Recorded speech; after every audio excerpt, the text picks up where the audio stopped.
श्रमण भगवान महावीर स्वामी के चरणों में कोटिशः वंदन। कर्नाटक गज के श्री घोर तपस्वी खद्दरधारी परम पूज्य गुरुदेव गणेश लाल जी महाराज साहब, आचार्य भगवंत पूज्य गुरुदेव आनंद ऋषि जी महाराज साहब, दक्षिण केशरी पूज्य गुरुदेव मिशीलाल जी महाराज साहब, विदर्भ सिंहनी पूज्य गुरुनीसा मानकौर जी महाराज साहब, महाराष्ट्र प्रवर्तनी पूज्य गुरुनीसा प्रभाकौर जी महाराज साहब, वात्सल्य वारिधि पूज्य गुरुनीसा प्रकाश कौर जी महाराज साहब एवं समस्त स्वर्गस्थ दिव्य भव्य चारित्र आत्माओं के चरणों में भावपूर्ण कोटिशः वंदन। परमाराध्य परम वंदनीय प्रवचन प्रभाविका परम पूज्य सुशील कौर जी महाराज साहब एवं इस जिन शासन के ज्ञानी ध्यानी तपस्वी आत्माओं को हम सब की श्रद्धापूर्ण भक्तिपूर्ण कोटिशः वंदना। धर्म स्नेही भाइयों, सुशीलवती माताओं एवं बहनों, सद्गुरु आगम कहानियों के माध्यम से प्रतिदिन आपको आगम की कहानियाँ बताई जा रही है कि जिन कहानियों को सुनकर सरलता से सहजता से हम हमारे जीवन के क्रियाओं को बदल सके, हमारे परिणति को बदल सके। आज की हम जो कहानी श्रवण करने वाले हैं वह कहानी श्रीमद् ज्ञाता धर्म कथांग सूत्र के तीसरे अध्ययन की है। परमात्मा महावीर ने इस अध्ययन में बड़ा रोचक वर्णन किया है। आस्था यह जीन धर्म का फाउंडेशन है। बाहरी जगत में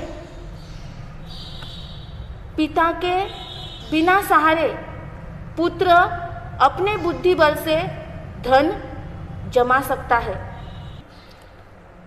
कोई अंधा व्यक्ति है तो वह भी किसी के बिना सहारे के अपने जगह पर पहुंच सकता है, पर अध्यात्म जगत में परमात्मा के वाणी के सहारे के बिना हम मोक्ष के मंजिल तक नहीं पहुंच सकते। इस तीसरे अध्ययन का नाम है अंडक और इसमें परमात्मा ने भ्रमित चित्त और विश्वस्त चित्त का चित्रण करते हुए आत्मश्रद्धा का मूल्य बताया है।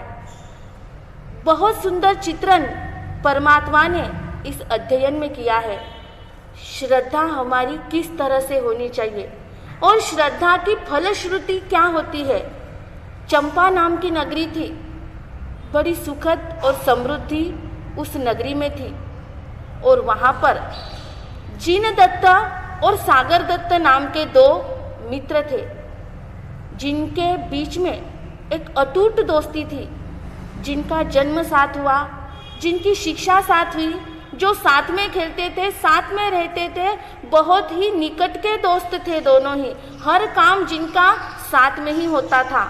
याद रखना, एक साथ काम करना लेकिन अच्छा काम करना तो वह कार्य सफल बन सकता है, पर एक साथ में किया हुआ गलत कार्य जीवन को दुखी बना सकता है। यह दोनों मित्र जो एक दूसरे के बड़े नज़दीक के मित्र थे, कहते हैं कि सच्चा दोस्त जो होता है वह गिरने नहीं देता, ना किसी के नज़रों से, ना कभी कदमों से। वह सिर्फ साथी ही नहीं सारथी भी बनता है। और इसलिए किसी शायर ने कहा है, दोस्त शब्द का अर्थ बड़ा ही मस्त होता है। दोस्त शब्द का अर्थ बड़ा ही मस्त होता है। दोष का जो अंत अस्त कर दे वही दोस्त होता है। दोष का जो अंत कर दे वही दोस्त होता है। यह भी दोस्त एक दूसरे के काफ़ी निकट थे और एक दिन इन्होंने सोचा कि हम उस चंपा नगरी में बहुत बड़ा जंगल था, इतने घने वृक्ष थे कि सूरज की किरणें भी उस जंगल में धरती को स्पर्श नहीं कर पाती, इतना वह घना जंगल था।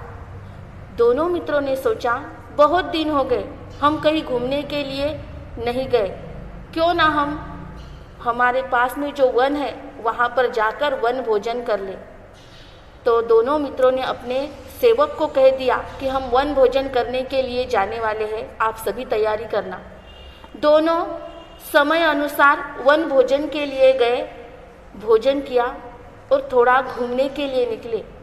जैसे ही घूमते हैं तो उनकी दृष्टि एक मयूरी पर पड़ी और मयूरी ने जैसे ही उन दोनों को देखा, मयूरी अंडा दे रही थी और जैसे ही अंडे का देना और इधर इन दोनों का मयूरी को देखना एक ही हो गया और मयूरी डर गई कि यह मुझे मारने के लिए आ रहे हैं और तुरंत मयूरी वहां से उड़कर वृक्ष के डाल पर बैठ गई। दोनों मित्र सोचते हैं कि अभी कुछ तो भी आवाज आया और मयूरी उड़कर गई। झाड़ियों में देखते हैं कि यहाँ पर क्या है। सागर दत्त और देवदत्त ने वहां पर देखा कि 2 अंडे गिरे हुए हैं। व्यक्ति सदैव स्वयं का सोचता है, लेकिन अन्य के सुख दुख के बारे में वह चिंता करता नहीं है। और इन दोनों मित्र ने भी, क्योंकि इनकी मैत्री जो थी यह कल्याण मित्र नहीं थे एक दूसरे के। कल्याण मित्र तो वह होता है कि जो हर कदमों से बचाने का कार्य करता है, जो हर रास्ते से सुधारने का कार्य करता है। पर ये एक दूसरे के कल्याण मित्र ना होने से इन्हें इस जगत के कुछ भी जानकारी नहीं थी। सिर्फ वह अंडे उठाए, उन्होंने नहीं सोचा कि मयूरी पर क्या बीतेगी। अंडे लिए दोनों ने, क्योंकि उनका निर्णय था हर काम हम साथ में ही करेंगे। दोनों ने अंडे ले लिए और अपने घर पर चले गए। श्रद्धा क्या होती है, विश्वास क्या होता है, यह इस कहानी से हमें समझना है। सागर दत्त जो था वह अंडे को हाथ में लेता, रोज रोज उसको कान के पास में बजाता, रोज धरती पर उसको दबा कर देखता कि अरे इसमें से तो कुछ आवाज भी नहीं आती है, इसमें से तो कुछ महसूस भी नहीं होता है, इसमें मयूरी का अंडा है या नहीं, इसमें मयूर है या नहीं, ये बार बार शंका करता और रोज उस अंडे को वह उठाता और उसका वही नित्य का क्रम हो गया। उसके मन में शंका थी और शंका के कारण वह उस अंडे में विश्वास नहीं रख सका। बार बार हिलाने से, बार बार पटकने से वह अंडा सड़ गया। और इधर देवदत्त जो था, जिनदत्त जो मित्र था, यह जिनदत्त जिसमें श्रद्धा थी और विश्वास था, उसने उस अंडे को मुर्गी के अंडे के साथ में रख दिया और गरम इसमें कभी उसने उसको हिलाया नहीं, उठाया नहीं, क्योंकि मन में विश्वास था कि अगर हमने बीज बबूल का बोया है तो बबूल का ही वृक्ष आएगा, नीम का बोया है तो नीम का ही वृक्ष आएगा। शंका करने का वहां पर कोई कारण नहीं, उसे विश्वास था, श्रद्धा थी। जहाँ श्रद्धा होती है वहाँ समर्पण होता है, जहाँ आस्था होती है वहाँ अरिहंत मिलते हैं, जहाँ निष्ठा होती है वहाँ निर्वाण मिलता है और जहाँ विश्वास होता है वहाँ पे मोक्ष का वास होता है। इस जिनदत्त को श्रद्धा थी कि इसमें जरूर मयूर निकलेगा, इसलिए उसने किसी प्रकार की शंका आकांक्षा आदि कुछ भी नहीं की। परमात्मा कहते हैं जीवन यह कर्माधीन है और जीव यह पुरुषाधीन है, पुरुषार्थधीन है।